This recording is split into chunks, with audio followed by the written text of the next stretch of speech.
Bienvenue sur IT Skills Maker, la chaîne qui vous aide à devenir un meilleur développeur et architecte logiciel. Aujourd'hui, on va parler d'un sujet essentiel. Comment choisir la bonne architecture pour son projet logiciel? Et surtout, comprendre quand utiliser l'architecture hexagonale. Quand on démarre un projet, on a souvent le choix entre plusieurs architectures. Regardons-les en détail. Première architecture, le monolithe. C'est l'architecture classique. Toutes les fonctionnalités de l'application sont regroupées dans un seul bloc, un seul déploiement. C'est simple, rapide à mettre en place, parfait pour les petites équipes, les projets simples ou un besoin d'aller vite sur le marché. Mais attention, plus le projet grandit, plus le monolithe devient difficile à maintenir et à faire évoluer sans tout casser.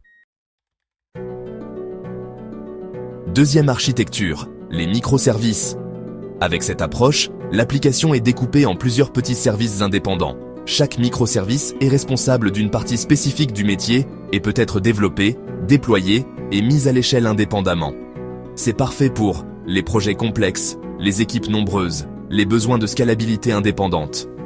Mais attention, les microservices apportent aussi une grande complexité en termes de communication entre services, de cohérence des données et de sécurité.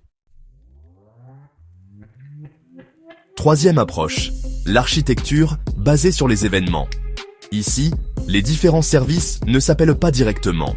Ils publient et écoutent des événements comme commande créée, paiement validé, utilisateur inscrit. C'est une architecture très puissante pour découpler les services, gagner en scalabilité, construire des systèmes plus réactifs. Cependant, suivre tout le flux d'une transaction devient plus difficile et demande de mettre en place une traçabilité forte. Mais alors, où intervient l'architecture hexagonale dans tout ça? En réalité, quelle que soit l'architecture choisie à l'échelle du système, monolithe, microservice ou événement, il est essentiel de structurer proprement votre application en interne. Et là, deux approches principales existent. Si votre domaine métier est simple, avec peu de règles complexes, une architecture en couche classique peut suffire. Vous séparez vos responsabilités en présentation, service métier et accès aux données.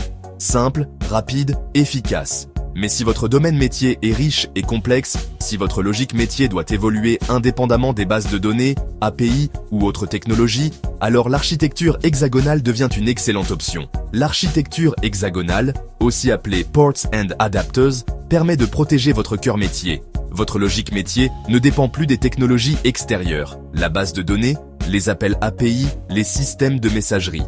Tout est connecté via des interfaces, ce qui rend votre code plus testable, plus évolutif et beaucoup plus robuste dans le temps.